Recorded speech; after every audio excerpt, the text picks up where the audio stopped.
Seguimos el día de hoy. Este es el tercer estudio sobre cómo se realizan los cambios y estamos detenidos aquí al principio, los cambios que en nuestra identidad, la nueva criatura en Cristo, los cambios se relacionan con todo lo anterior. A veces son cambios relacionados con el cuerpo, como lo estamos viviendo, ¿no? En medio de esta crisis que no lo vamos a discutir el día de hoy, pero dos terceras partes de las pruebas positivas en el primer mundo son falsas. Esto no lo vamos a discutir más a fondo. Es por el tipo de prueba que están haciendo. Es como tomar una parte del ADN de una persona y lo magnificas 40 veces en la computadora y encuentras rasgos o restos del código genético del SARS, que puede ser de influenza, que puede ser de simplemente de la gripa, puede ser de COVID-19, y la prueba no hace distinción. Y es un tema en donde, en contraste con nuestro querido México, en donde las personas, la mayoría que hacen una prueba ya tienen síntomas de algo, pero aún así el diagnóstico no es algo acertado. Y de todos modos, ¿no? En la vida de mucha gente. Pero cuando yo decía nuestro cuerpo, esto ya me desvió. Los cambios que se relacionan en nuestra identidad con nuestra historia personal, en las cosas que suceden en nuestras vidas, y cada persona tiene una historia única. Y luego, en relación con los demás, nuestras relaciones interpersonales con los demás son la causa de muchos cambios, como vamos a ir viendo. O sea, todo lo que hemos visto anteriormente en relación con nuestras responsabilidades, los compromisos de la vida, vienen muchísimos cambios. Cuanto más en relación con nuestras convicciones y creencias, que como personas que se identifican con Cristo, estas creencias y convicciones se van formando y luego no están, estas creencias no están sujetas a cambios, pero realizan cambios en nosotros. Ahora, en esta parte de nuestra miniserie estamos detenidos con cómo se realizan los cambios en la vida cristiana, los cambios que van formando nuestra nueva identidad, haciéndonos poco a poquito la persona que Dios quiere que seamos. ¿Cómo se realizan estos cambios? Es el tema. Y hemos comenzado con, hace dos semanas, el tema del nacimiento nuevo. Y hicimos un análisis de lo que sucede en el nacimiento nuevo, en la regeneración, incluso analizando en forma directa la pregunta de los cambios que vienen a la mente, a las emociones y a la voluntad en el nacimiento nuevo, que son la base de todo lo que vamos a ver próximamente en esta parte final de la miniserie. Nuestro texto el día de hoy es aquí en Romanos 6 y luego vamos a leer también en Romanos 7. ¿Ya lo tienen? El 6:1. Pues, ¿qué diremos? A la luz de 5 capítulos anteriores en donde se ha elaborado la doctrina de la salvación por gracia, ¿qué diremos? ¿Qué debemos concluir a la luz de esta realidad de la salvación por gracia? ¿Continuaremos? ¿Perseveraremos en pecado para que esta gracia, la que nos ha justificado y perdonado, para que esta gracia crezca, para que se magnifique, para que se engrandezca esta gracia? ¿Continuaremos pecando? Y la respuesta, de ninguna manera, porque y el verbo aquí es el pretérito pasado en español, es algo que ya sucedió. Los que ya morimos al pecado, ¿cómo viviremos aún en él?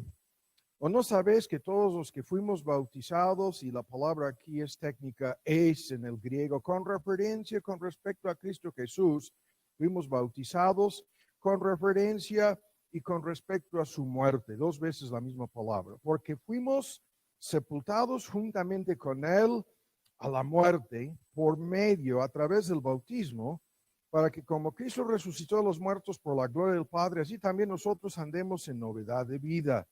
Porque si fuimos plantados juntamente con él a la semejanza de su muerte, es puro simbolismo, es algo semejante a su muerte y resurrección, así también lo seremos a la semejanza de su resurrección. Sabiendo esto, que nuestro viejo hombre, que es la identidad que teníamos antes de estar unidos con Cristo, esto es el tema que hemos estado viendo, la nueva identidad en Cristo, nuestro viejo hombre juntamente fue crucificado con él, la fórmula juntamente con, para que el cuerpo del pecado, que es en síntesis, es un modismo aquí que se refiere a nuestra naturaleza pecaminosa, sea deshecho, a fin de que no sirvamos más, a fin de que ya no seamos los esclavos voluntarios, así lo voy a decir, del pecado, porque el que murió ha sido, el verbo aquí es perfecto, ya librado del pecado. Y si morimos con Cristo, creemos que también viviremos con Él, sabiendo que Cristo, habiendo resucitado entre los muertos, ya no muere, la muerte no se enseñoreará más de Él, porque el haber muerto al pecado murió una sola vez, mas el vivir o al vivir a Dios vive. Y la conclusión. Así también vosotros pensad, dense cuenta, llegan, después de un análisis de este argumento, llegan a la conclusión correcta.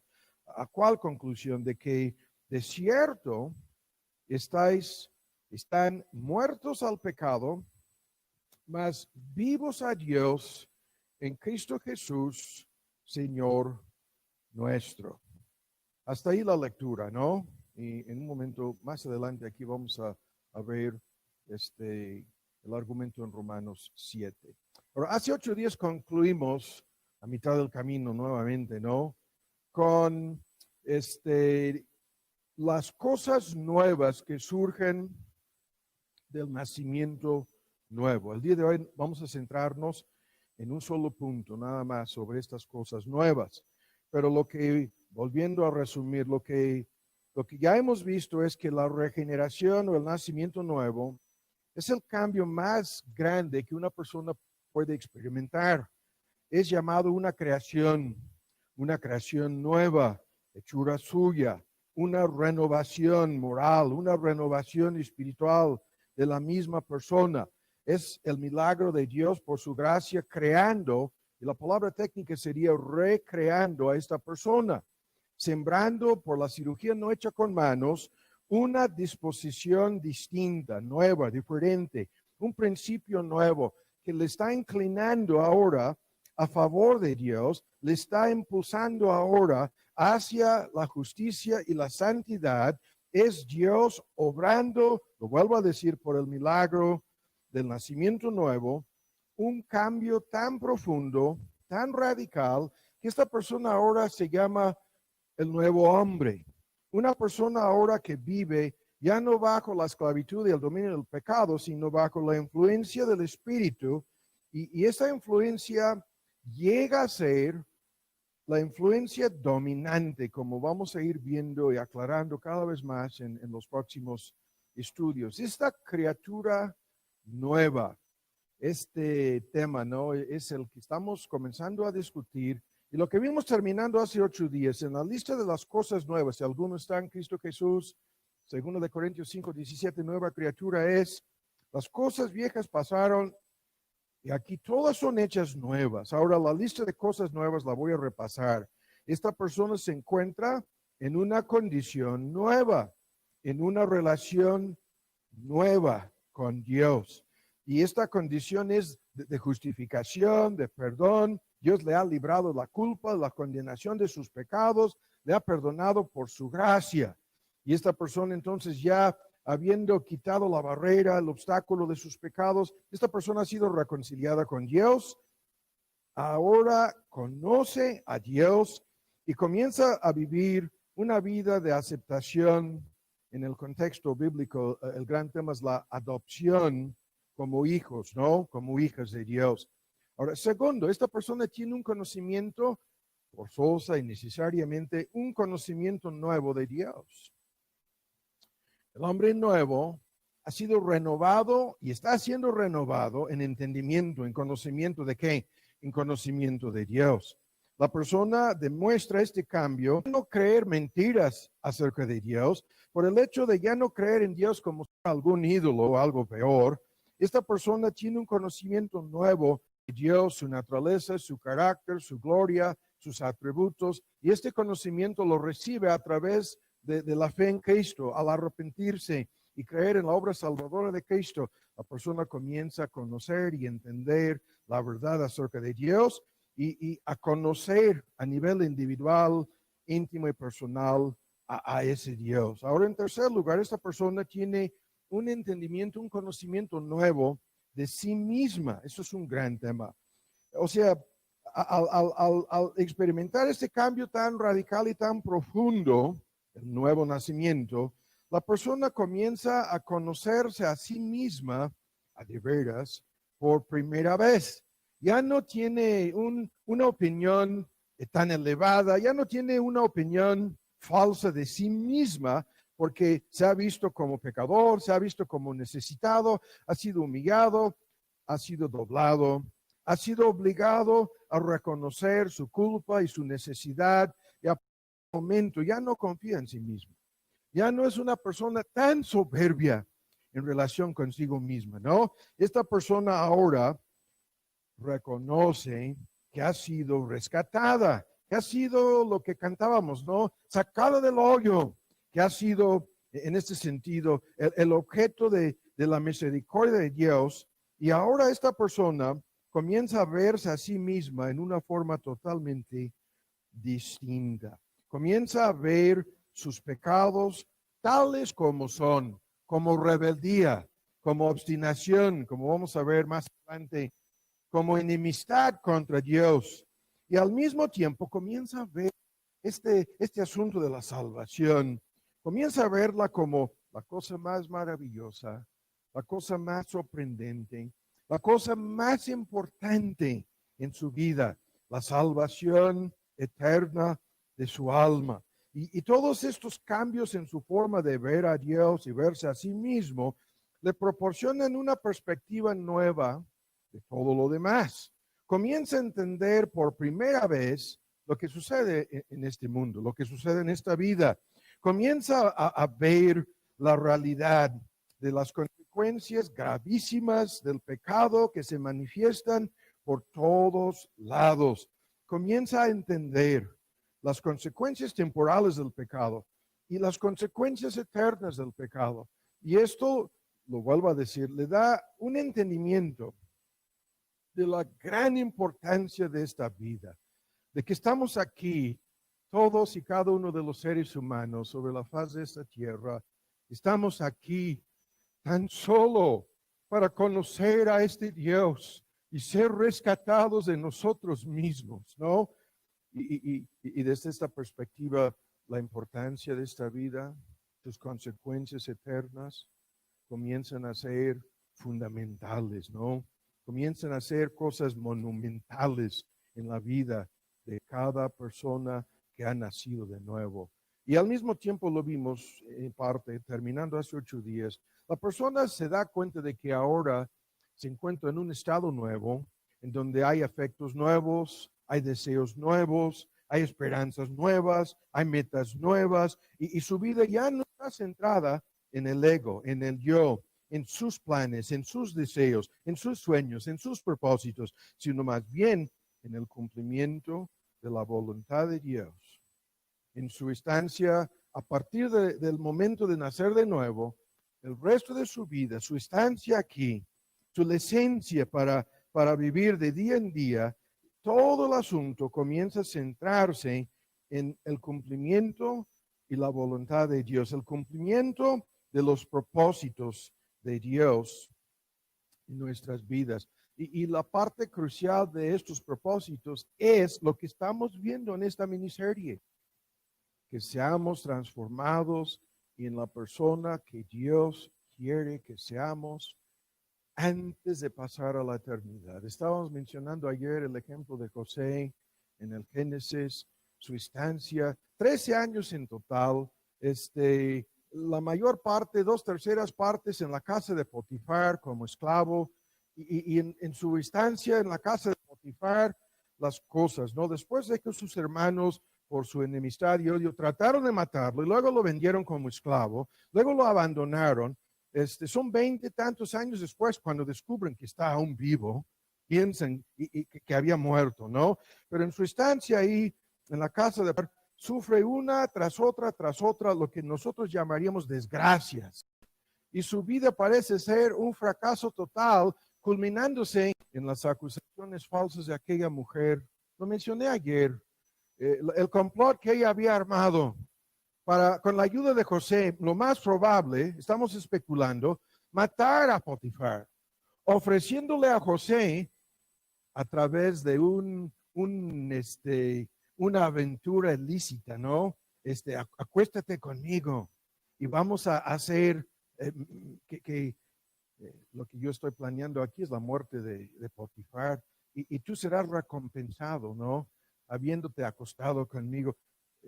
Y el asunto termina con el chavo escapándose de las garras de ella y acusado de tratar de violarla. La historia, ¿no? Ella sale con que este muchacho se metió aquí con la buena intención de violarme. José guardando silencio. Estamos desviados aquí, pero hay que concluir la ilustración. El joven guardando silencio. Increíble la historia. Por su respeto para con Potifar. Se quedó con la boca cerrada, José. Sabiendo que si él le hubiera devuelto a ella la moneda, si le hubiera acusado a ella de ese complot, ¿en qué tipo de lío se habría metido? ¿No? Y ahí va a la cárcel y la historia, la estoy resumiendo a grandes rasgos, va desde odio, resentimiento, rechazo y el primer intento de matarlo hasta su estancia como esclavo, luego las acusaciones falsas. Este es un violador, dice la esposa de Potifar. Este muchacho se metió aquí y me atacó. Y luego encarcelado y sus sueños, sus planes. Esto está relacionado con lo que estamos diciendo aquí. Todo aparentemente echándose a perder. Su sueño de enseñorearse de sus hermanos y en algún sentido inexplicable del mundo de aquel entonces, de subir al trono de Egipto. ¿Cómo? Y luego el copero que al recibir la interpretación de su sueño se le olvidó al estilo lo que le pasó con Félix y Pablo. 2 años. 2 años piensa José, cada día se despierta. Hoy el copero le va a decir al faraón de Egipto que yo soy la persona que le ayudó a entender su sueño y me van a librar. Y cada día a lo largo de 2 años se despertaba pensando eso para descubrir que no. Y así va la historia, la voy a cortar para decir que todo ese tiempo Dios lo estaba preparando. Todo ese tiempo Dios estaba formando su carácter. Todo ese tiempo Dios estaba transformando a ese joven tan soberbio, tan lleno de sí mismo al principio de la historia. Tan transformado como para la hora de la acusación de que tú eres un violador, capaz de controlarse, calmarse y cerrar su boca. Dios lo estaba preparando para que cuando llegara ante por fin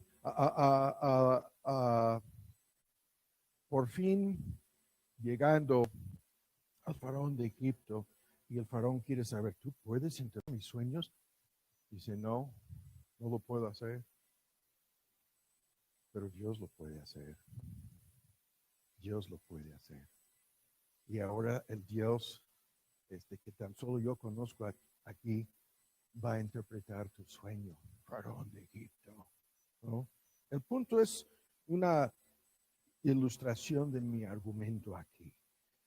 Estos cambios nos están preparando para lo que Dios planea y destina para nosotros en la gloria venidera.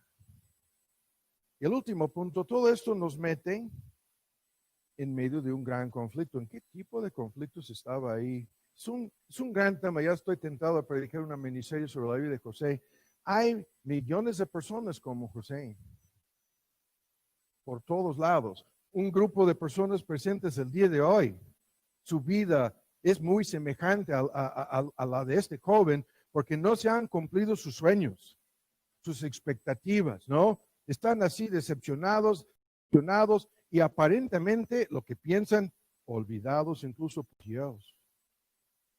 ¿Cuántas veces se le ha de haber ocurrido a José? ¿Se habrá olvidado de mí? Sus planes y sus propósitos para mí. No, resulta que cada día de esclavitud, cada día de servicio en la casa de Potifar, cada día encarcelado injustamente bajo acusaciones falsas, cada día resultaba ser algo necesario para que este joven pudiera llegar a ser la persona que fue destinada a ser, tan solo en su servicio terrenal, ¿no? Como el segundo después del faraón de Egipto. Y es lo mismo, es exactamente lo mismo con cada creyente. Cada dolor, cada decepción, cada fraude que hemos experimentado a lo largo de nuestra vida cristiana, cada dificultad, cada tristeza, lo vimos ayer, toma, cada lágrima, Dios, el salmista diciendo, hasta mis lágrimas las tienes encapsuladas en esa pequeña botella. Lo vimos ayer en una ilustración y el salmista recordándole a Dios, tú has estado aquí conmigo como para, no es físico, no es real, es un argumento como si se le hubiera acercado al salmista un ángel con un frasco invisible. Y en cada una de esas lágrimas que salían de los ojos de José, Dios lo estaba preparando. Y entre más grande la obra futura que tiene destinada para nosotros, es más grande la preparación, es más difícil el camino, es más guerra y conflicto, como vamos a ver ahora, en contra del pecado. Esto es así. Ahora terminó la introducción. Qué bueno. Ahora, el día de hoy vamos a ver un solo punto. En realidad son dos, pero se relacionan en una forma directa. Estamos en Romanos 6, ¿ya lo tienen? Y vamos a volver a leerlo. 6:1. Pues ¿qué diremos? Continuaremos en pecado, continuaremos pecando, viviendo en pecado, es lo que quiere decir, para que esta gracia crezca. Ahora, aquí comienza lo que vamos a discutir. El cambio que nos interesa en parte el día de hoy es en nuestra relación con el pecado. ¿Qué es lo que cambia? A través del milagro del nacimiento nuevo hay tantos cambios. El más importante en un sentido es el que vamos a estar discutiendo en parte el día de hoy. Y el tema es nuestra relación como creyentes con el pecado. Pero lo que nos interesa es cómo esa relación con el pecado cambia en virtud del nacimiento nuevo. Ahora, hay un prefacio a este argumento. Hay que entender el prefacio y el contexto del argumento. Ya van por lo menos 5 capítulos, en realidad del tercer capítulo al quinto, en una forma más exacta, en donde se ha elaborado la doctrina de la salvación por gracia y la justificación por fe. Y de inmediato, después de haber enseñado en una forma profunda y didáctica estas grandes verdades, de inmediato surge esta pregunta. Y la pregunta es importantísima porque la pregunta es la siguiente. Si la salvación es por gracia, si no es por méritos, si la salvación es garantizada por dicha gracia, si cada creyente recibe el boleto al cielo, la justificación por fe, la declaración de no culpable, y a partir de ese momento se encuentra ya salvo y sano y seguro en la gracia. Si esta gracia no la podemos, si no la podemos ganar ni merecer, menos la podemos perder como creyentes, de inmediato surge esta pregunta. ¿Acaso no sería esto entonces una licencia para pecar, para seguir pecando? ¿Continuaremos pecando para que abunde esta gracia? Esa es la pregunta. O sea, planteada aquí en la forma más directa, y lo que tenemos que entender aquí de entrada es lo siguiente. Esta pregunta tiene que surgir siempre cuando se predica el verdadero evangelio, la salvación por gracia, no por obras. Esta pregunta es la que tiene que surgir a fuerzas. La base de esta pregunta es la salvación por gracia. ¿Qué diremos a la luz de esta salvación? ¿Qué es lo que cambia en nuestras vidas? ¿Somos perdonados? ¿Somos transformados? ¿Qué sucede en nuestra relación con el pecado? ¿Qué diremos a esto? Y la palabra gracia, que quiere decir favor inmerecido. En teoría, mientras que el creyente siga pecando, Dios le va a manifestar más y más y más favor inmerecido. No es al que obra, no, sino al que cree. Que la obra de Cristo le es acreditada, su vida perfecta y su muerte para declararle justo, el argumento. Y este tema está tantas veces, al que no obra, sino cree, ¿no? En el que justifica al impío, la fe le es contada por justicia. El texto que estoy citando es el capítulo anterior, al capítulo 4, ¿no? Y el versículo 5. Y habiendo aclarado la duda así, hasta en el capítulo 11, ven cómo lo plantea. Dice, si esto es por gracia y ya no es por obras, de manera que las palabras mismas son contradictorias.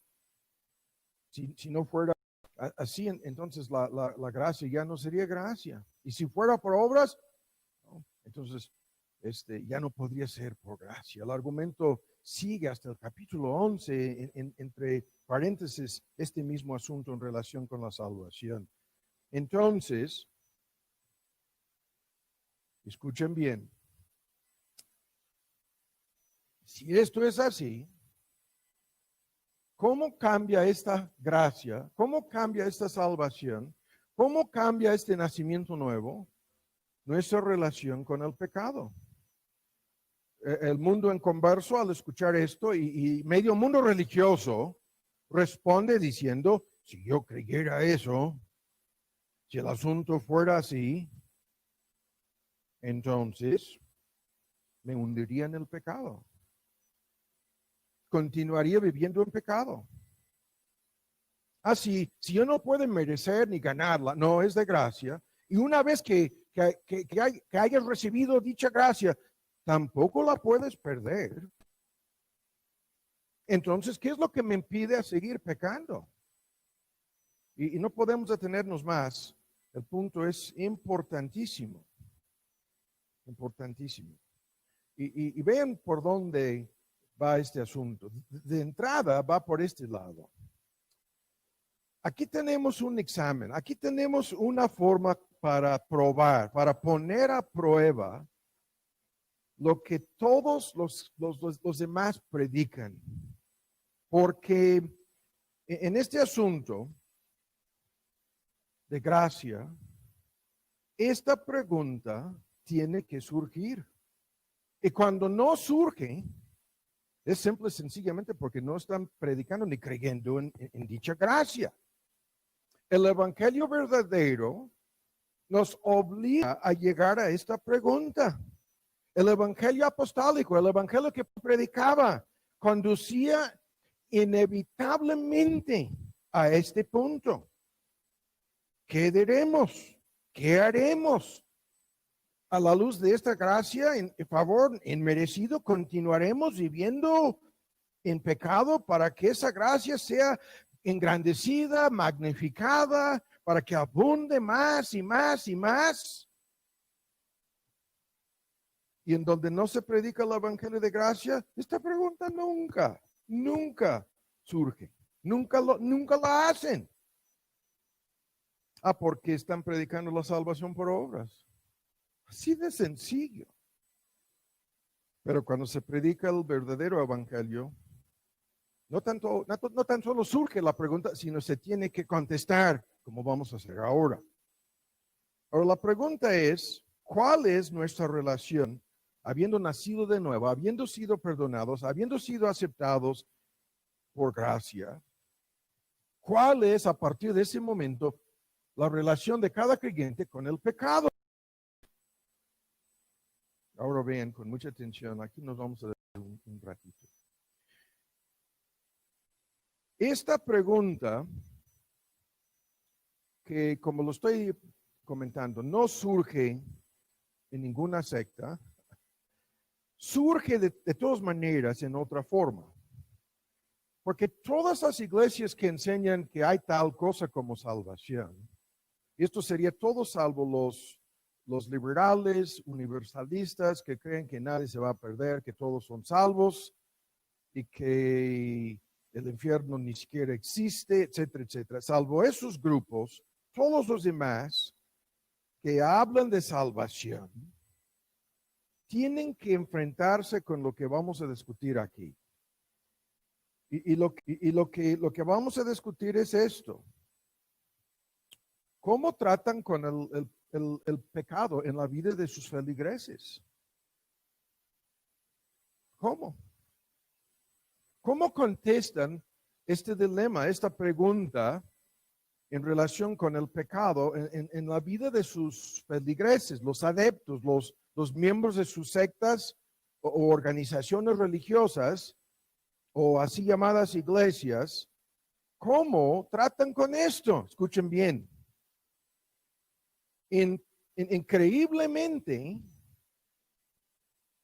sorpresivamente, todas estas iglesias reconocen que sus feligreses siguen pecando.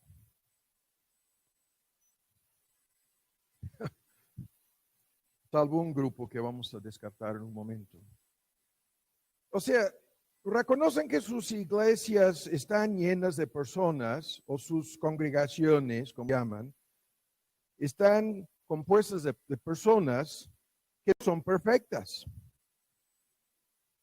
Que el pecado es una realidad en la vida de sus adeptos, de sus seguidores. Con la excepción de aquellos grupos que atacábamos hace 8 días, los que creen que son ya perfectos, es el wesleyanismo, el perfeccionalismo de Juan Wesley y la iglesia metodista del siglo XVIII, estoy hablando. Esa iglesia se ha transformado, evolucionándose, ahora enseña cantidad de otros errores. Y sin embargo, estos grupos que se atrevan a enseñar que los creyentes ya no pecan, que han alcanzado en esta vida algún nivel de perfección. Incluso todos los textos que traducen la palabra perfección no hablan de perfección moral, espiritual en sentido absoluto, madurez. Y sin embargo, lo malinterpretan y dicen, no, nuestros adeptos, nuestros feligreses son los perfectos y ya no pecan, ¿no? Y hay sectas en Corea, en Asia, en China, en África, que son promotores de esos conceptos. Escuchen bien, si esto fuera así como lo pintan, no, nuestros feligreses, los miembros de nuestro grupo ya no pecan. Entonces, si esto fuera así, no necesitaríamos nada de esto, nada de las epístolas del Nuevo Testamento, nada de la Biblia incluso. La Biblia diría, bueno, después de los 4 evangelios, y todos los que creen en Cristo ya son perfectos. Y eso sería el último capítulo de la Biblia. Ya son perfectos. No, esta enseñanza es tan absurda y tan falsa. La pregunta misma de nuestro texto demuestra su falsedad. Es totalmente absurdo esa postura, ¿no? Ahora entonces, ¿cómo tratan todos los demás con la realidad del pecado en la vida de sus feligreses? Escuchen bien. La mayoría de las iglesias evangélicas tienen su versión de este asunto y su versión va por este camino de la teoría del creyente carnal. Incluso trajimos 100 ejemplares o más de un folleto que analiza este asunto. Se llama ¿Qué debemos pensar del creyente carnal?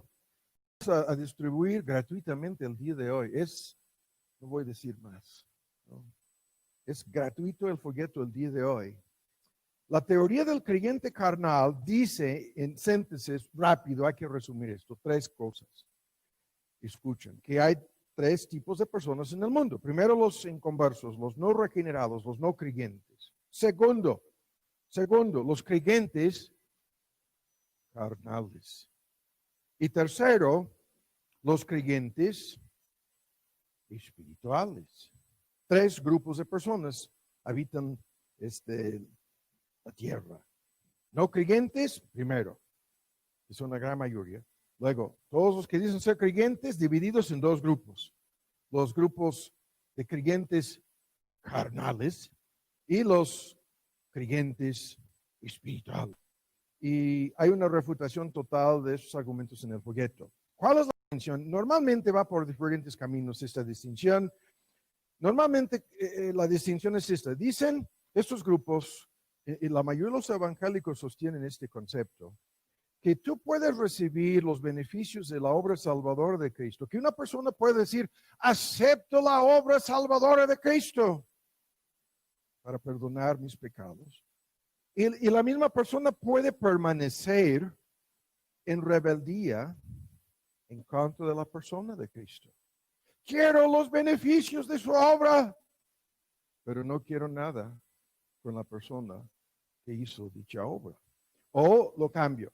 Dicen que tú puedes recibir a Cristo como tu Salvador y lo puedes rechazar como tu Señor. El problema para todos esos grupos es que si confesares con tu boca al Señor Jesús, que Jesús es tu Señor, y crees en tu corazón en su obra salvadora, que Dios le levantó de los muertos, las dos cosas, serás salvo. El capítulo 10 de la misma epístola a los Romanos, el versículo 9 dice que hay que creer en su obra salvadora, sí, y hay que reconocerle como tu Señor. La fe es creer, confiar, y el tercer elemento, entregarse, doblegarse. Es la voluntad entregada al señorío de Cristo. Y si esto no lo haces, no hay fe, no hay salvación.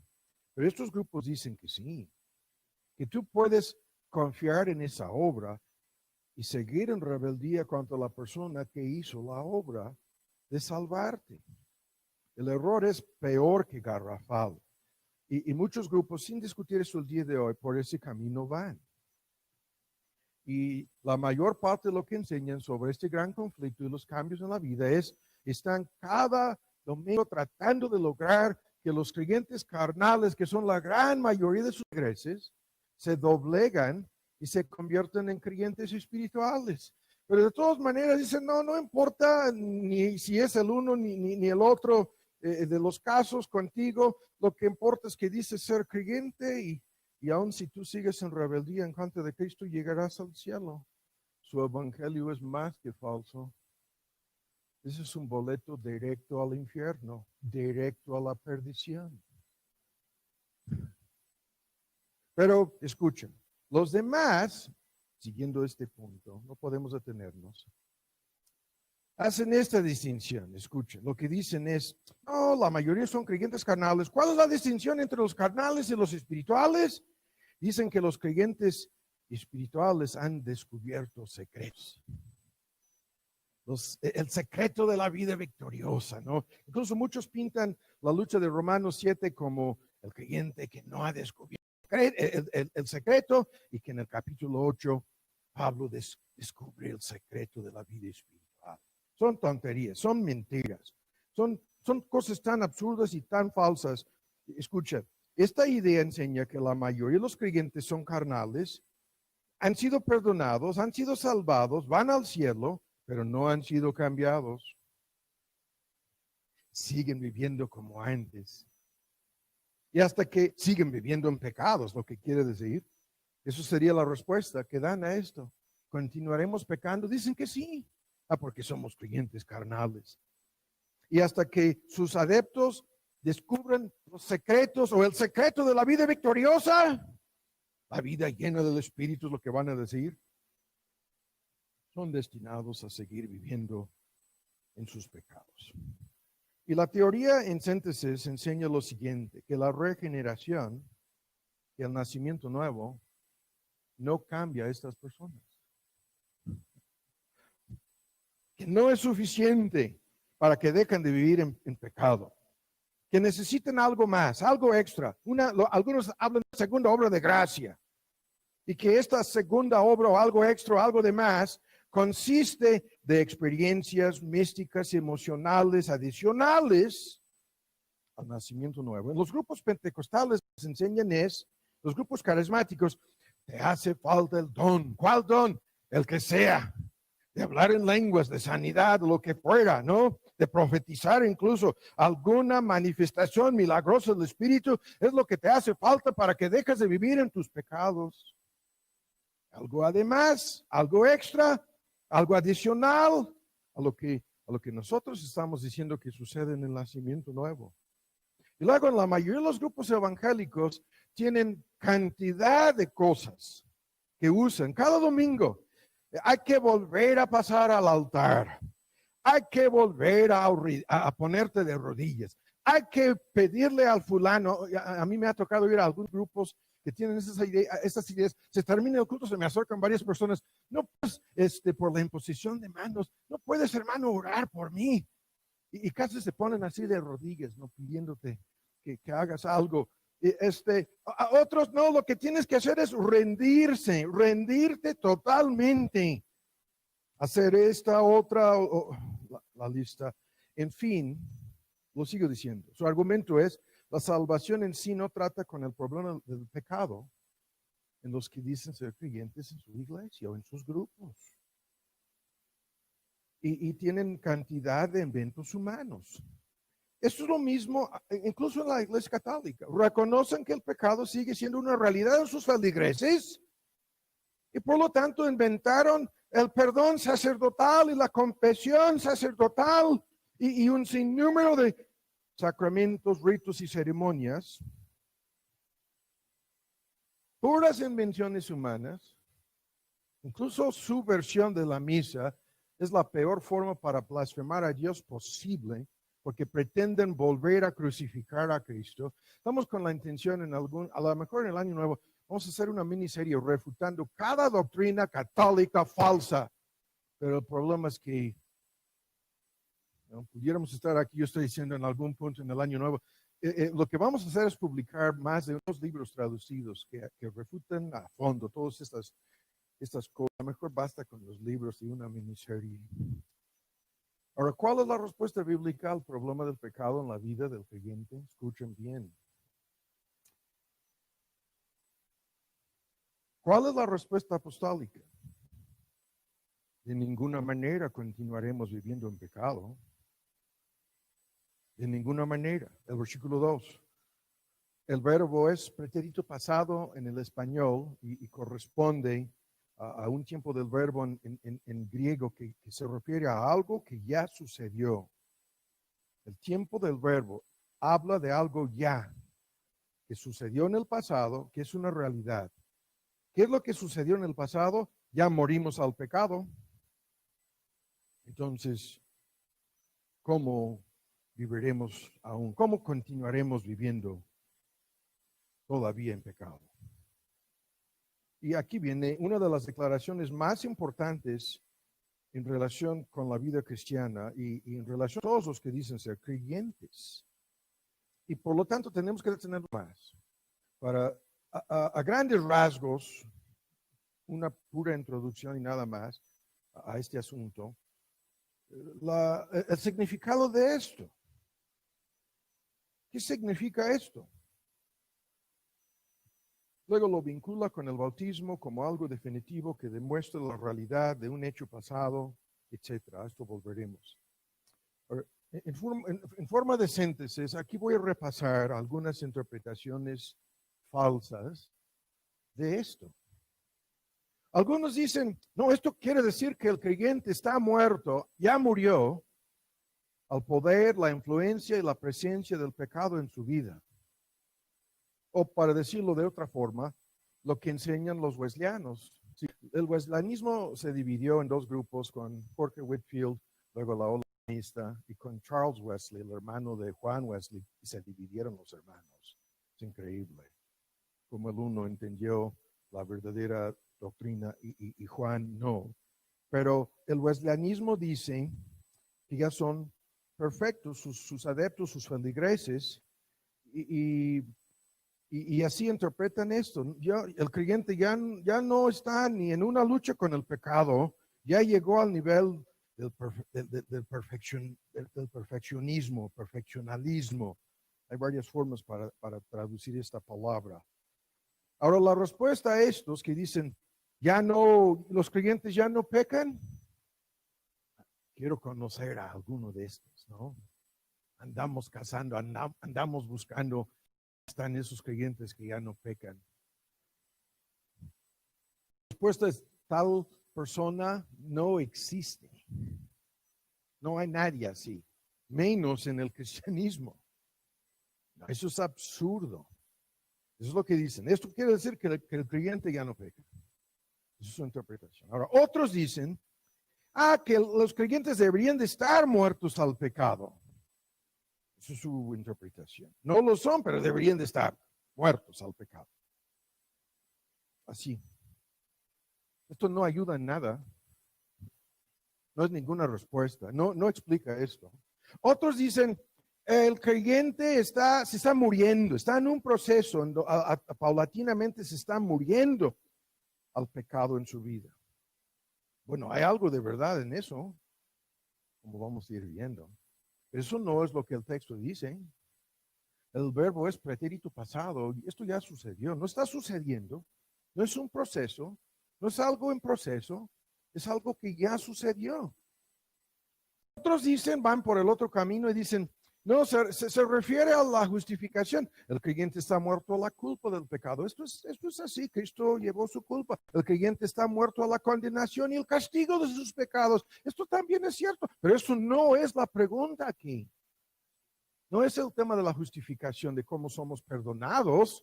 La pregunta es, ¿cómo vamos a vivir después de haber sido perdonados? Esa es la pregunta. ¿Vamos a seguir pecando? ¿Vamos a seguir viviendo en pecado? ¿Sí o no? ¿Sí o no? El verbo es pasado. Ahora vean, escuchen bien, que todo el argumento va por este camino. Vean en 6, sabiendo que el viejo hombre, la vieja identidad que teníamos antes, juntamente fue crucificado con Cristo. Es algo pasado, esto pasó hace 2 años.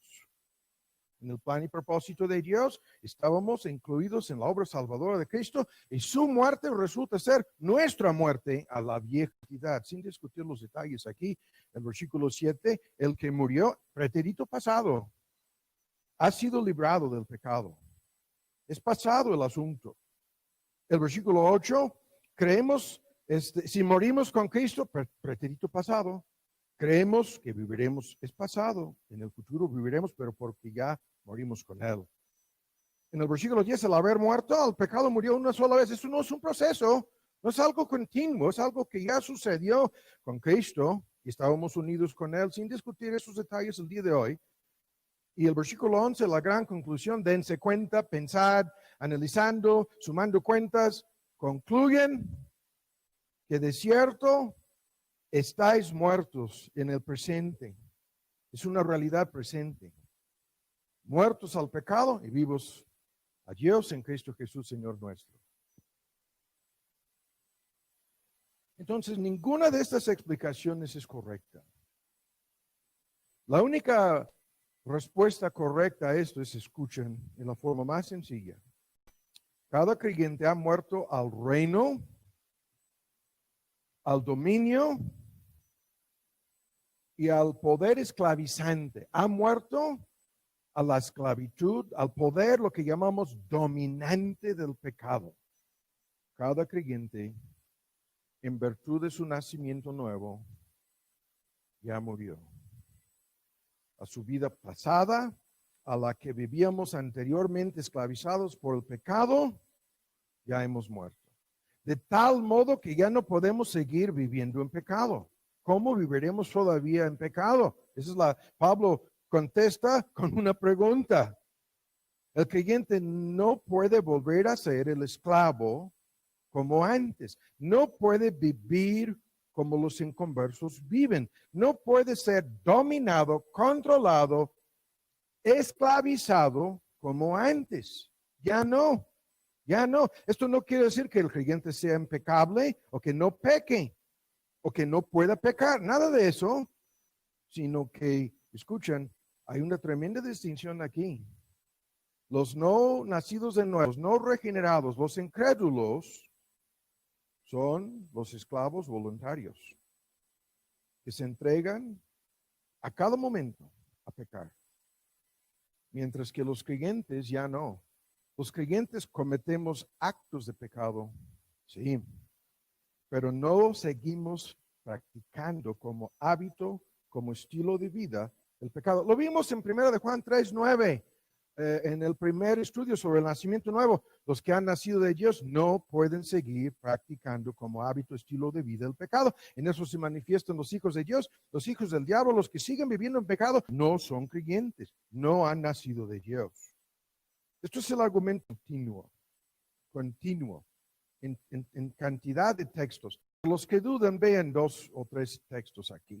En 1 de Pedro, ven rápido, tenemos que apurarnos. Estamos apenas entrando a esto. 1 de Pedro, ya lo tiene en su capítulo 2, el versículo 24.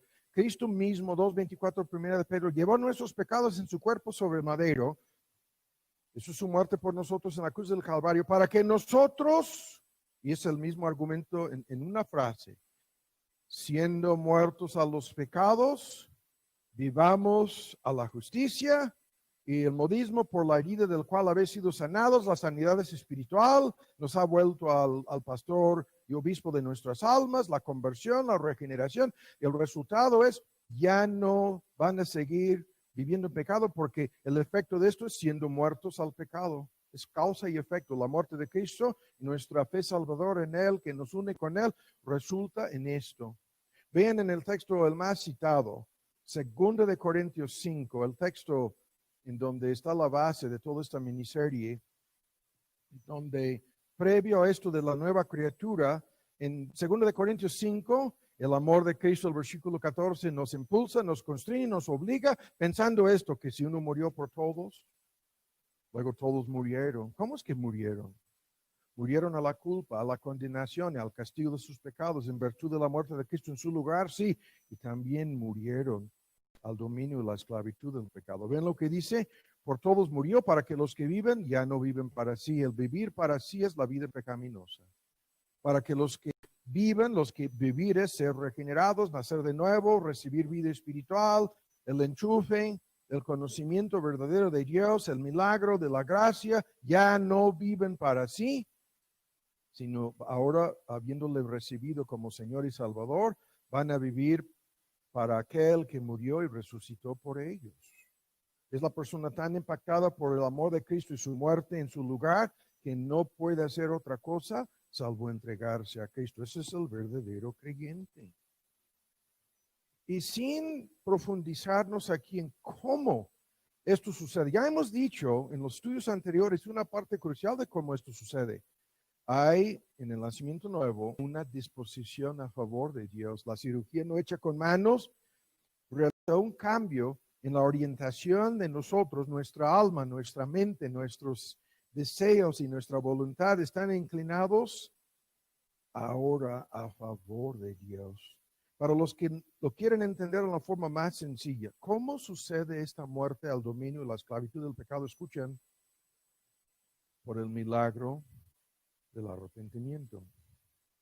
Es el don de Dios, es la obra de Dios. ¿Qué quiere decir el arrepentimiento? Es un cambio de opinión acerca de Dios, acerca de uno mismo. Y lo más importante aquí, un cambio de opinión acerca del pecado, el arrepentimiento. Ven el milagro que el arrepentimiento obra en tu vida, en la vida de cada creyente, te da la capacidad de decir no al pecado.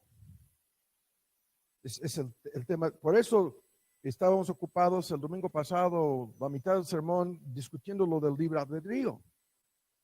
El hombre no es verdaderamente libre antes de nacer de nuevo porque no tiene la capacidad de decir no al pecado y sí a Dios. Por eso nadie puede venir a menos que sean traídos, a menos que Dios sobre un cambio en su mente, sus emociones, librando su voluntad para que acuda a Cristo. Nadie vendrá a Cristo.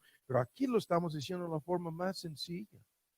Porque es arrepentimiento y fe, dar la espalda al pecado y entregarnos a Dios, la capacidad de dar la espalda al pecado, de decir, no, ya no quiero seguir viviendo en pecado.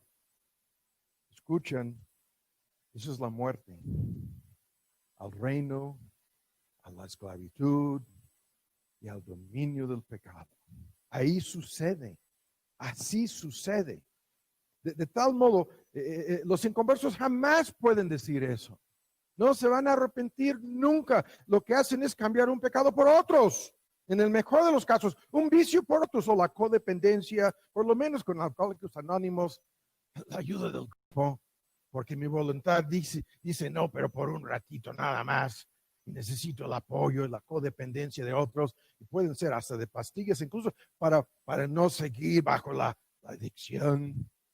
No. No pueden arrepentirse de ningún pecado en realidad.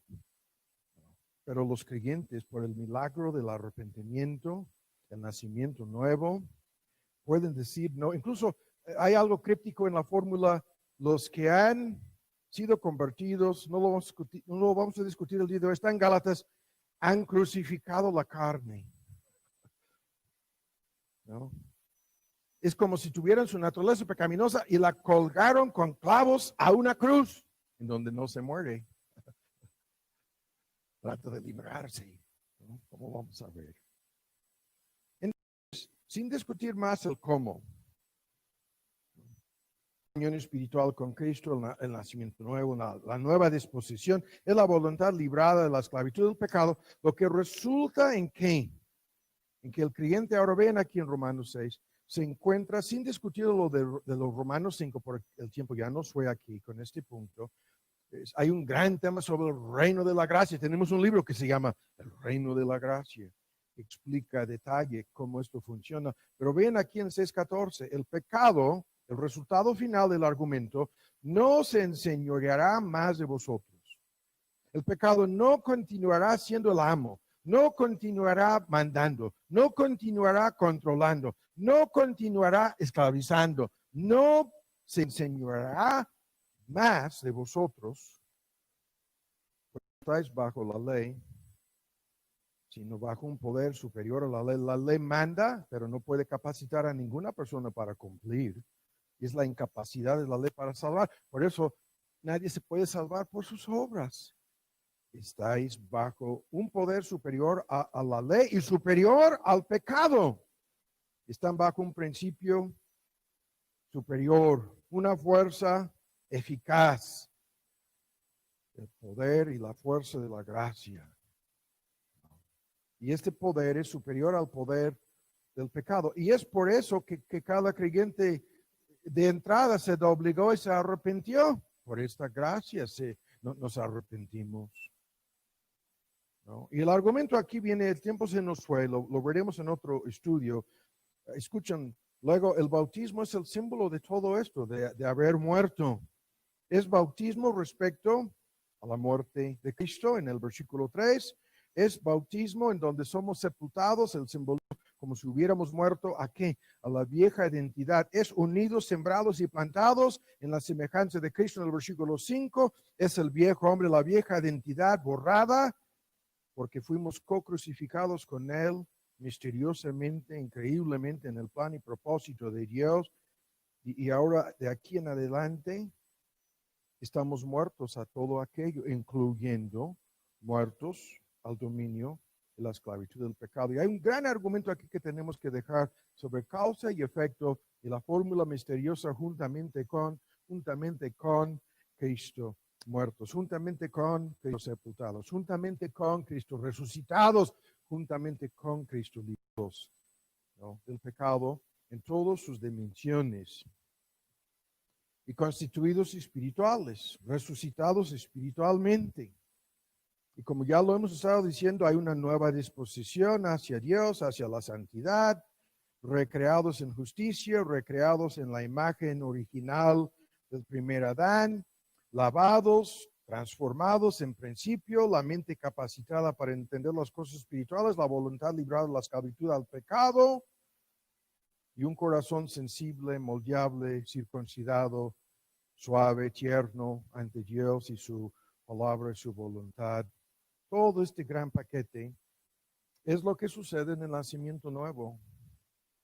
Y el nacimiento nuevo cambia radicalmente nuestra relación con el pecado. Algo que vamos a ver es que estamos en un tremendo conflicto. Como vimos hace 8 días terminando, un conflicto interminable. A cada momento, cada día, cada instante, como vamos a ir viendo, hay un conflicto con el pecado en nuestras vidas. Y el conflicto en sí basta para comprobar todo lo anterior. Los inconversos están contentos en el pecado. Están fascinados con el pecado. Quisieran ser felices en el pecado y piensan que lo serán, aunque nunca lo alcanzan. Los creyentes están en un conflicto interminable con el pecado. Y este es el conflicto en el cual nos vamos a meter en el tiempo que nos resta, ¿no? Entonces, ahora llegamos al segundo punto. Y con este punto tendremos que terminar. Tengan un poco de paciencia, que vamos a llegar a algo que es importantísimo antes de terminar. ¿Ahora listos? Lo que comienza la regeneración, la transformación y renovación de la persona, escuchen, no es una obra terminada por este milagro. La transformación que fuimos destinados a hacer no es una obra completada de entrada, como lo dicen los en la perfección. No es una obra ya terminada en cuanto a nuestra transformación. Hay cambios radicales, drásticos y profundos, los más grandes que pueden suceder, sí, ya son hechos en nuestra vida. Pero la obra de transformarnos en la persona que hemos de ser en Cristo, la semejanza a Cristo, lo que comienza la regeneración, la continúa el proceso de santificación, la metamorfosis. Es la palabra griega que se usa en Romanos 12 y algunos otros textos lo usan, en donde nuestra personalidad será transformada, como vamos a ir viendo a detalle, en una forma inexplicable. Escuchen, no hay la creación instantánea de una nueva persona, no, sino que la persona ahora se encuentra bajo el dominio de un poder nuevo. Ese es el poder del Espíritu Santo, como ya sabemos. Pero la persona misma no es destruida, no es aniquilada por este cambio mediante un proceso. Y ahora lo que vamos a hacer aquí en forma, por el momento muy abreviada, vamos a pasar al capítulo 7, en donde tenemos en Romanos 7 un análisis de lo que llamamos los restos y remanentes del pecado. Tenemos temas de Juan Owen, el puritano. Incluso dos de esos libros fueron traducidos, creo que por el pastor Tisimín, para algunos que pudieran vernos en internet. Y no saben quién es el pastor Puga. Rey de Tisimín, no voy a decir más. Qué bueno, no voy a decir más. Nos hizo un gran favor al traducir estos libros el pastor Puga. Escuchen, aquí hay un análisis de la naturaleza, el carácter y la actividad del pecado que todavía mora dentro del creyente. 3 cosas: su naturaleza, su carácter, su actividad. Ahora, hay un tema aquí importantísimo. Los creyentes ya no están bajo el dominio de la esclavitud de la carne y sin embargo, la carne, sus restos y remanentes, y aquí sin discutir los términos el día de hoy, carne quiere decir restos y remanentes de su naturaleza. Si fueron eliminados estos restos y remanentes, cada creyente sería ya perfecto, pero no son eliminados. Ahí cada creyente sería ya perfecto, pero no son eliminados. Ahí permanecen, como vamos a ir explicando. Y rápido, aquí en Romanos 7, hay que bosquejar esto. Primero,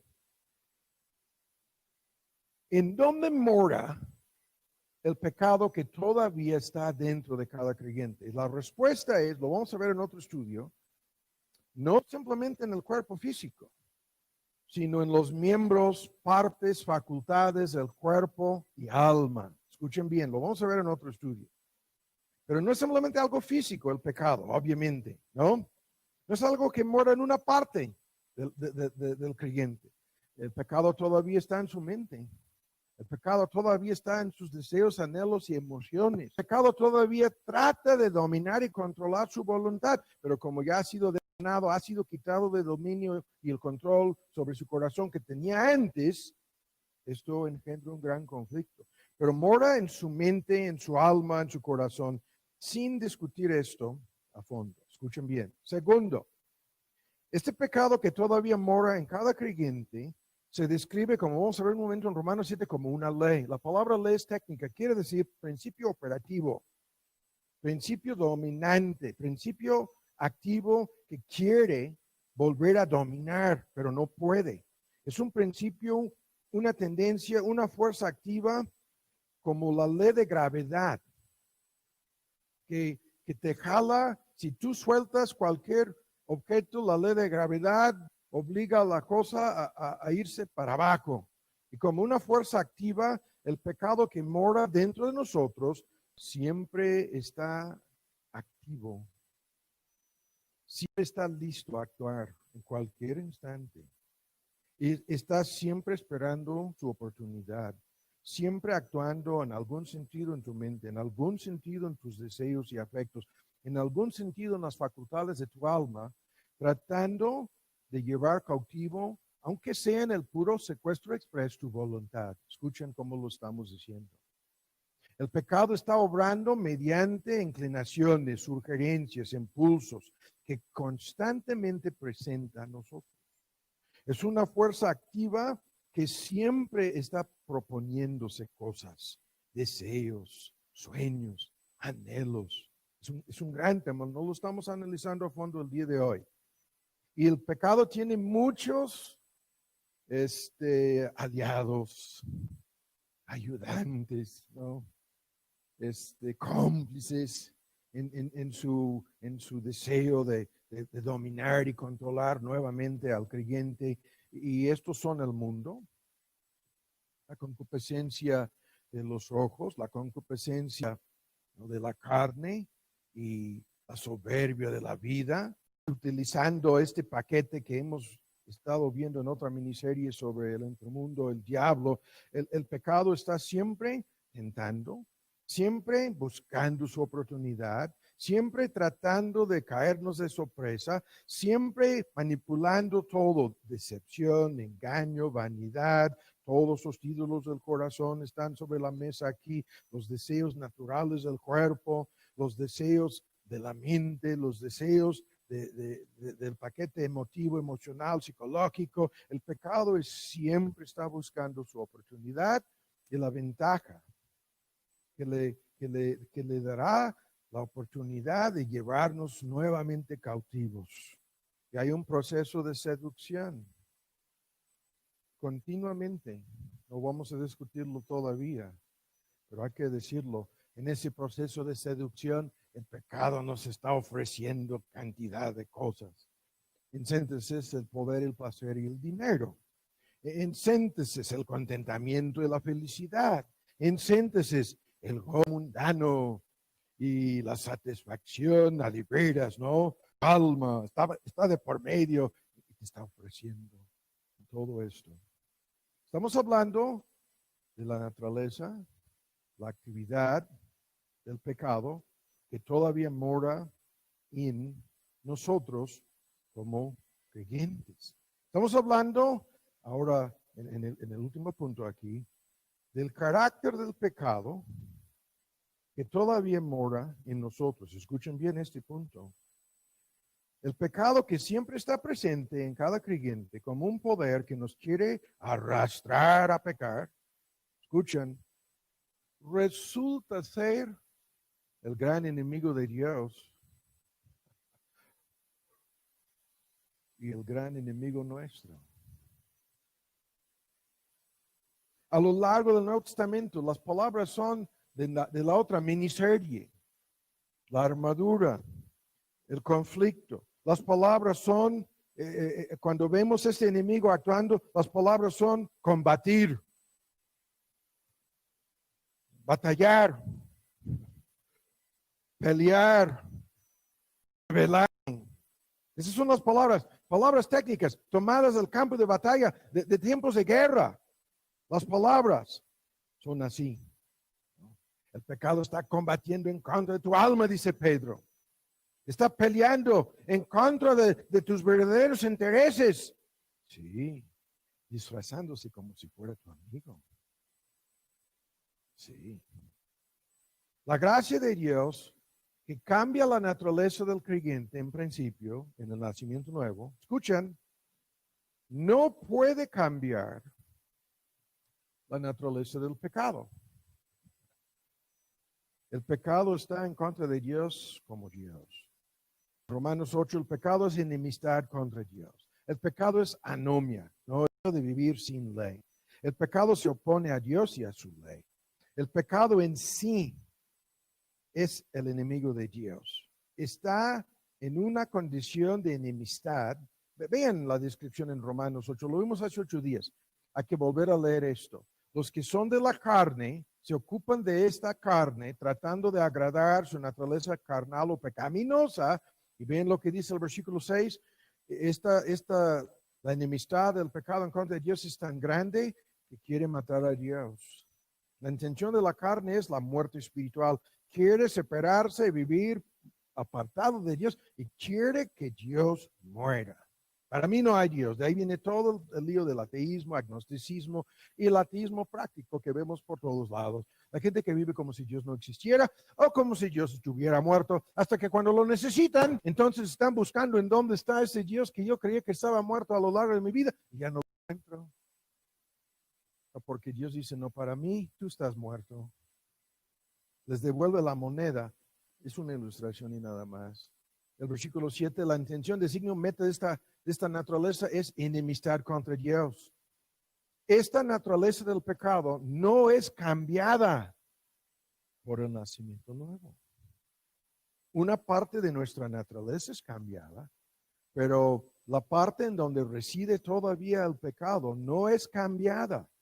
Y el pecado sigue con tal cual como lo dice, como el enemigo de Dios, que no se sujeta a Dios, el versículo 7, y que tampoco puede sujetarse. No se va a obligar, no se va a arrepentir el pecado nunca de nada.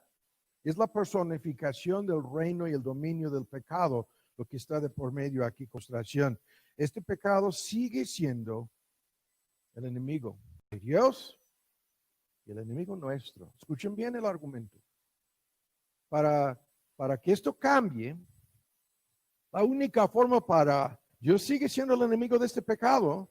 Hay dos enemigos aquí, dos enemigos que están en conflicto, y la única forma para acabar con el conflicto entre estos dos enemigos, entre el pecado y Dios, entre la carne y Dios, es destruyendo la enemistad. Pero el pecado es en sí mismo enemistad. Y por lo tanto, ustedes ya lo saben, lo único que el creyente puede hacer con el pecado es mortificarlo.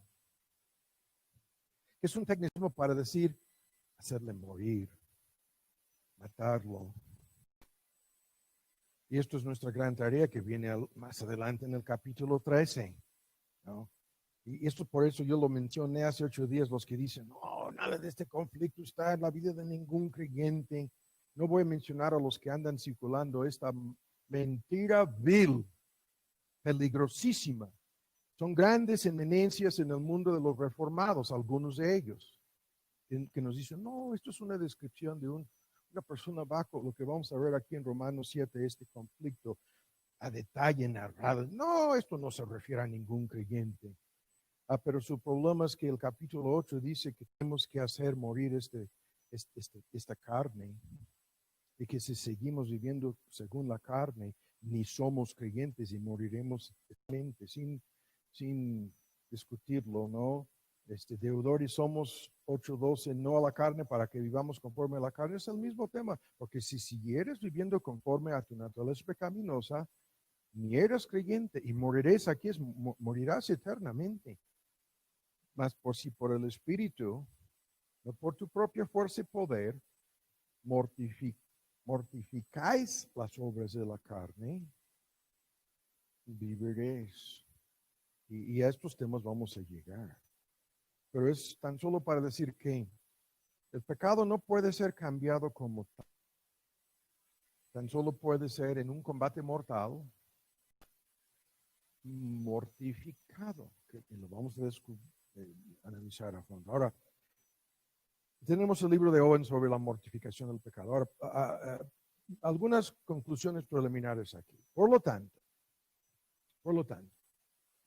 el cambio que la regeneración obra en nosotros no acaba con el pecado en nosotros, y el proceso de santificación es un conflicto con el pecado. Pero de manera preliminar hay que decir rápido, el tiempo ya se nos fue y no vamos a quedarnos a medias el día de hoy. La santificación o el proceso, ¿no?, de combatir en contra del pecado no es un don, como muchos grupos lo enseñan. No es que tú recibes el don de no tener que luchar contra el pecado y lo recibes por medio de la fe. Hay grupos que andan así. Tu error es de que tú estás luchando, no debes de luchar, esto es un don. No, es una experiencia emocional y mística lo que te va a librar de esta lucha. Y otros, no, es la plenitud del Espíritu en Romanos 8 lo que pondrá fin a todo esto. Están equivocados porque hay un conflicto. Este conflicto es continuo. Sí. Y todos esos que te ofrecen algún secreto, alguna fórmula mágica, o que te dicen que no debes hacer nada en este conflicto, están más que errados. Y otros que nos dicen, no, este conflicto, si tú tienes este tipo de conflicto, lo que te dicen, ni eres creyente. Y lo comenté hace 8 días. Cada creyente tiene un comentario en su propio corazón sobre esto. Y entonces vamos a leer en Romanos 7 y aceleradamente llegar a lo que tenemos que ver para concluir. Ahora, pasamos a Romanos 7 y la lectura comienza en el versículo 14. Sabemos, 7:14, que la ley es espiritual. A este texto volveremos en un momento. Mas yo soy carnal, vendido a sujeción de pecado. Y porque Pablo usa este lenguaje, todos los que dicen, no, esto no describe a un creyente, se desvían. Vamos a explicar lo que significa el versículo 14 en un momento. No quiere decir que esto no es un creyente. Lo vamos a comprobar en un momento. Pero ahora ven en 15. Porque lo que hago, no lo apruebo, no lo entiendo. Antes lo que aborrezco, aquello hago. Y si que no quiero esto hago, apruebo que la ley es buena. De manera que ya no obro aquello, sino el pecado que mora en mí. Yo sé que en mí, y vean entre paréntesis, es una de las más fuertes pruebas de que esto es un creyente.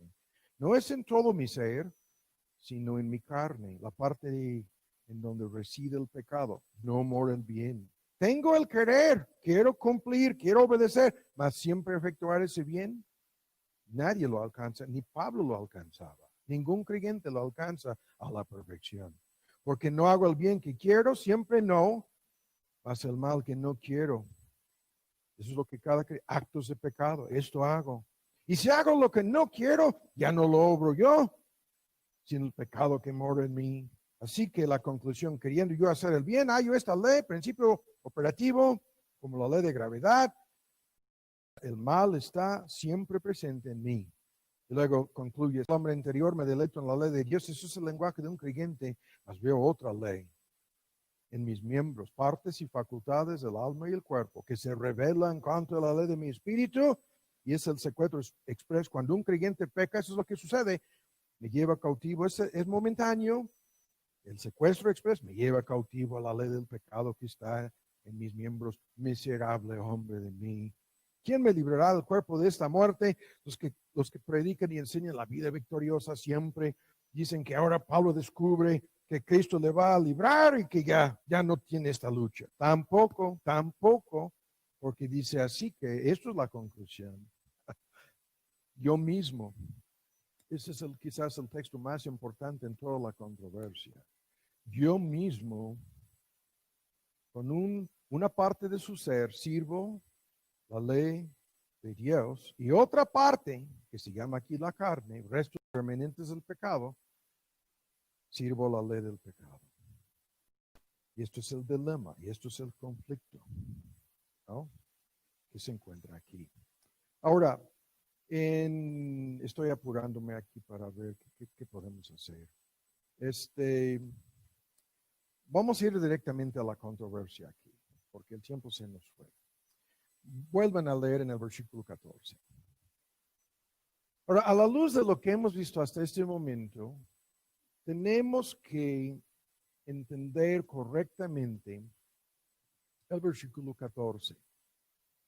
Y el versículo 14 viene al final de 13 versículos que son un discurso sobre la ley. Y Pablo describe incluso su convicción de pecado bajo la ley anteriormente y su conversión a Cristo anteriormente, aquí mismo. Todo esto lo describe. Cuando llegamos al versículo 14, Pablo ya está hablando como un creyente. Pero ven con mucha atención lo que sucede aquí. ¿Listos? Espérenme un segundo, no quiero perder mi lugar. Estoy bien. Ahora ven, aquí hay que leer anteriormente. 7:7, versículo 7. Pablo ya había hecho una serie de conclusiones acerca de que diremos, 7:7, que la ley es pecado de ninguna manera. El problema no es con la ley, el problema es con Pablo en su condición en conversa aquí. En el versículo 12, la ley a la verdad es santa. Los mandamientos que exigen amor para con Dios y para con el prójimo, santo. Y hay una triple fórmula. La ley es santa, justa, buena. ¿No? Justa, santa y buena. Estos textos son importantísimos. Para llegar al 14, se agrega, la ley es, escuchen, el 100% espiritual.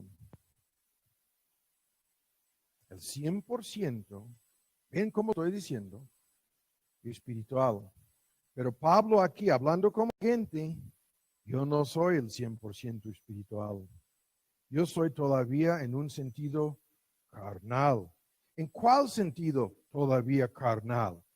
La respuesta es comparándose con la ley santa, justa y buena y espiritual. Esa ley exige amor perfecto para con Dios y el prójimo. Esta ley exige que le amemos a Dios con toda nuestra mente, con todo nuestro corazón, con toda nuestra fuerza, que sería nuestra voluntad, que amemos a nuestro prójimo como a nosotros mismos. Esto, si lo fuéramos a cumplir, nos haría el 100% personas espirituales. Estas exigencias de la alcanzan hasta los deseos, pensamientos, motivos del corazón. Comparándose Pablo frente a esta ley y su perfecta santidad, comparándose a sí mismo con nuestro Señor Jesús, que es la personificación de esta perfección, el apóstol confiesa aquí: yo soy una persona que no es el 100% espiritual.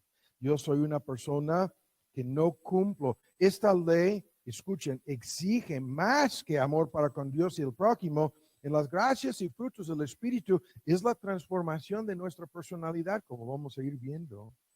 Y peor, la transformación de nuestras relaciones en el matrimonio, la pareja, los hijos, la transformación de relaciones en relación con padres e hijos, marido y mujer, en relación con cantidad de cosas. La transformación en tu trabajo, tu mayordomía, el uso de tus dones, tus talentos, la transformación de los anhelos, deseos y sueños de tu corazón, el 100% espiritual el asunto. no soy el 100% espiritual, ningún creyente lo es.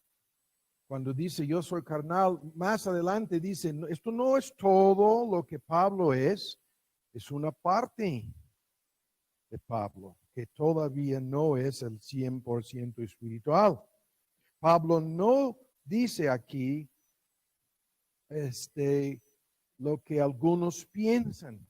No dice, al hablar de su carnalidad, no dice, yo sigo esclavizado por el pecado. No, esto no lo dice. No dice, yo sigo viviendo en pecado. Tampoco. Lo que dice es, y la descripción que acabamos de leer, lo vamos a explicar un momento, estoy metido de por medio en un conflicto espantoso con el pecado. Porque su presencia está dentro de mí. No está afuera, está dentro. ¿En cuál sentido soy carnal, sujeto al pecado? Estoy sujeto a su oposición. Estoy sujeto a su presencia. Estoy sujeto a su influencia, sus intentos de controlar, sus deseos de dominar, sus ataques, sus embosquejadas, las cosas que me hace. En momentos los peores, hasta me lleva cautivo el secuestro express. Y cuando cada creyente peca, se llama secuestro express, lo vamos a ver en otro estudio, porque al pecar, una parte del creyente está protestando, está peleando, está diciendo, no, no hagas eso. Y el creyente lo está haciendo en un conflicto, como vamos a ver terminando aquí, consigo mismo. Un conflicto espantoso está sucediendo. Ahora, lo que Pablo dice aquí no es una descripción del supuesto creyente carnal, no. No es una descripción del inconverso luchando con su conciencia, como algunos lo dicen. Nada de eso está aquí. La descripción de esta persona, sin perder el tiempo el día de hoy tratando de discutirlo más, es de un creyente. Aquí lo tenemos en el pizarrón. Vean, esta descripción, vean, aquí los puntos los tengo resumidos. Qué bueno, ¿no?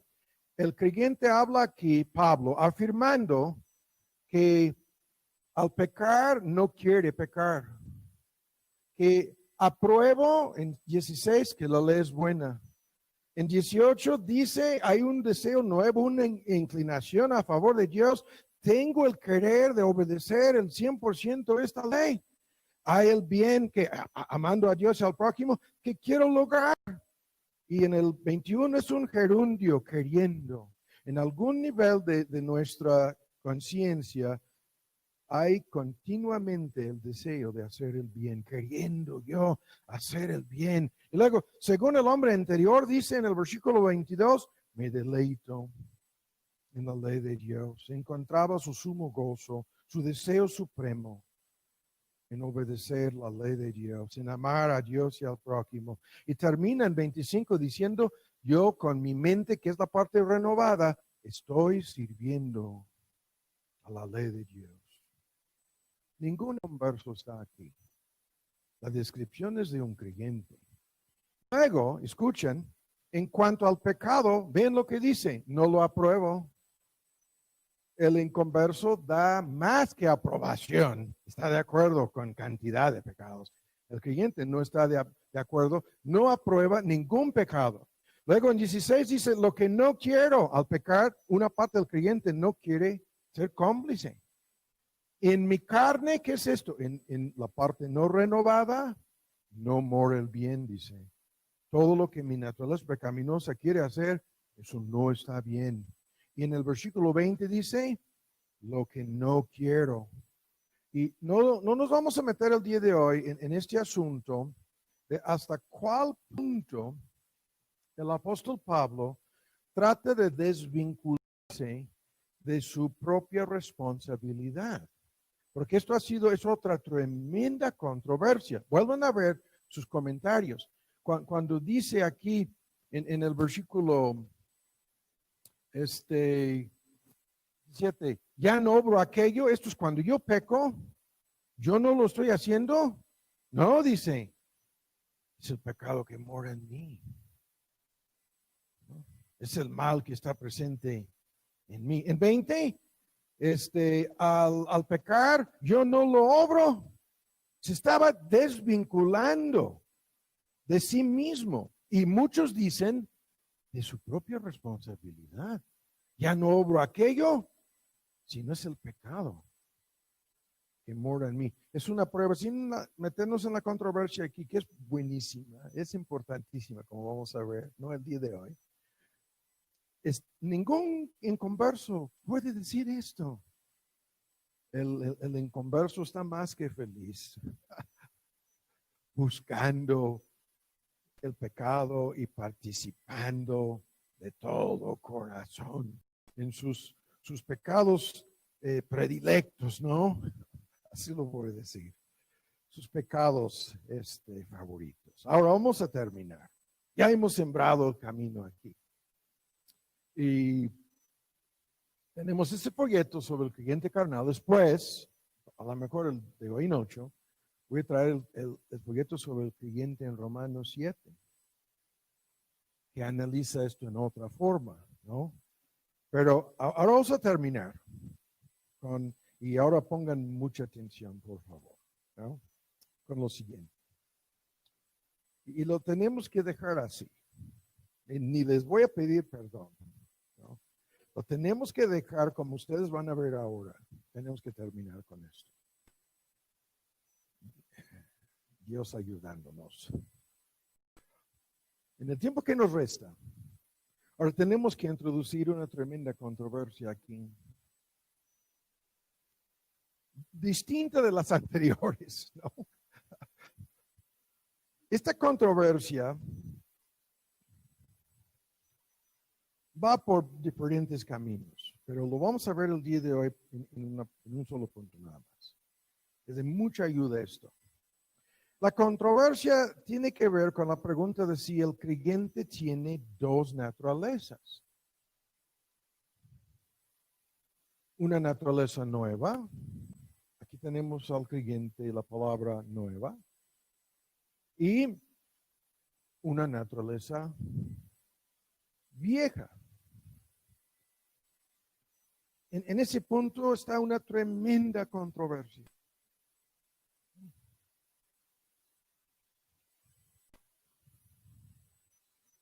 Una tremenda controversia. Espérenme un segundo, estoy resumiendo aquí.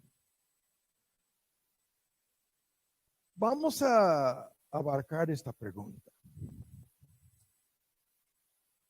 Porque los términos son el problema. El lenguaje se enreda aquí.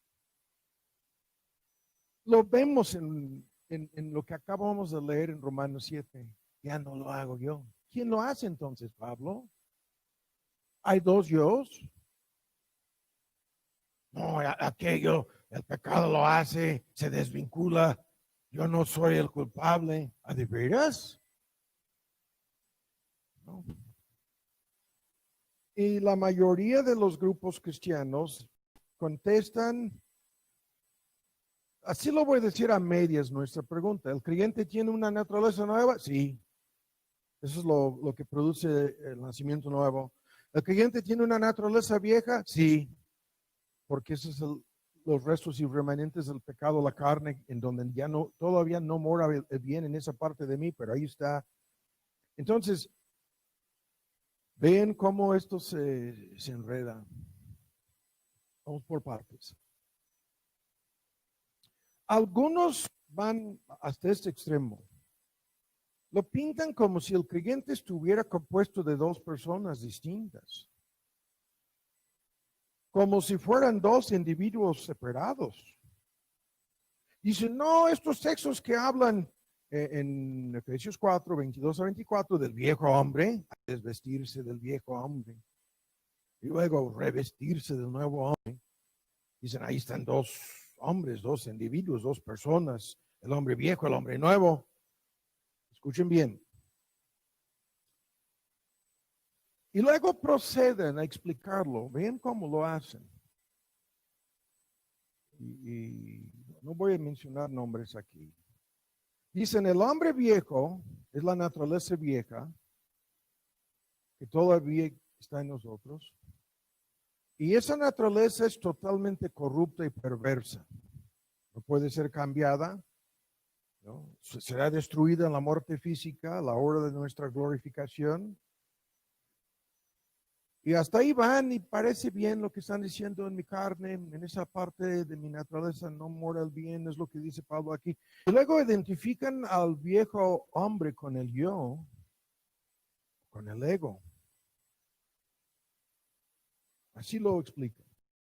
Pongan atención, por favor. Es un esfuerzo, el último esfuerzo. Y luego dicen que el hombre nuevo, la naturaleza nueva, es perfecta ya y completamente buena. Y que siempre obedece a Dios y que no peca. Identifican la naturaleza nueva con, no vamos a ver los textos el día de hoy, con estos misteriosos textos. Es Cristo en mí, Gálatas 2:20, ya no vivo yo, sino Cristo vive en mí. El lenguaje. Y así. Y terminan en la siguiente forma. Pintando el asunto en la siguiente manera. Aquí tenemos al creyente atrapado entre dos naturalezas. Eso es lo que enseñan. Atrapado entre dos fuerzas opositoras. ¿Por qué estoy diciendo atrapado? Algunos llegan al extremo de decir que la naturaleza vieja es como el perro negro o malo. Ahí está el perro malo. Y la naturaleza nueva, ese es el perro bueno. Y ahí pintan al creyente. En algunos libros así lo tienen. El creyente está en medio y hay una cadena, ¿no? Y al otro lado de la cadena ahí está el perro negro. Y el creyente lo está jalando, está controlado. Y al otro lado está el perro bueno, el blanco. Y blanco y negro no es el racismo, por favor. Y los de YouTube, por favor, no nos cancelan por hablar así. Hoy en día no puedes decir ni negro ni blanco sin que seas racista, no voy a decir más. El perro negro, el perro blanco, pero es el mismo punto, es una tremenda ilustración. Ahora vamos por partes. Si el asunto es como lo pintan, escuchen bien los problemas. Primero, si esto es así, si el creyente está atrapado entre dos naturalezas, lo que hemos estado preguntando en forma indirecta, entonces, ¿quién es responsable por el pecado? Y los que dicen, aquí se desvincula Pablo de cualquier responsabilidad. No, el asunto no es así. Eso es lo que dicen. Si el asunto es como lo pintan, ¿quién es el responsable por el pecado? No puede ser el nuevo hombre, no puede ser la nueva naturaleza, porque la nueva naturaleza es impecable, es lo que dicen.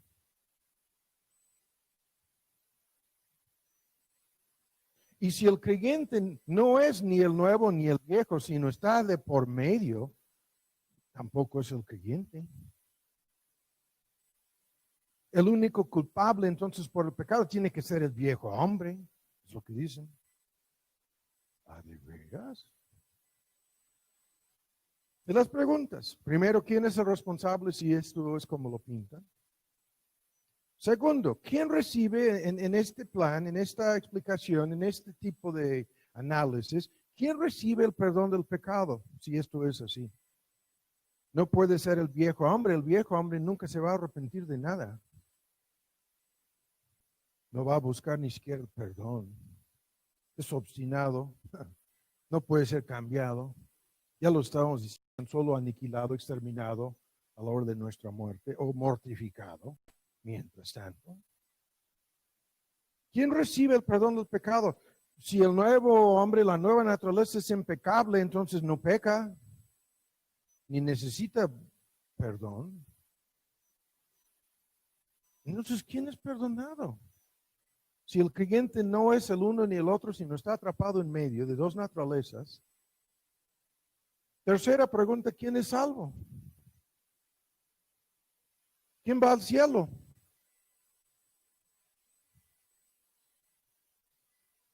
El viejo hombre nunca será salvo.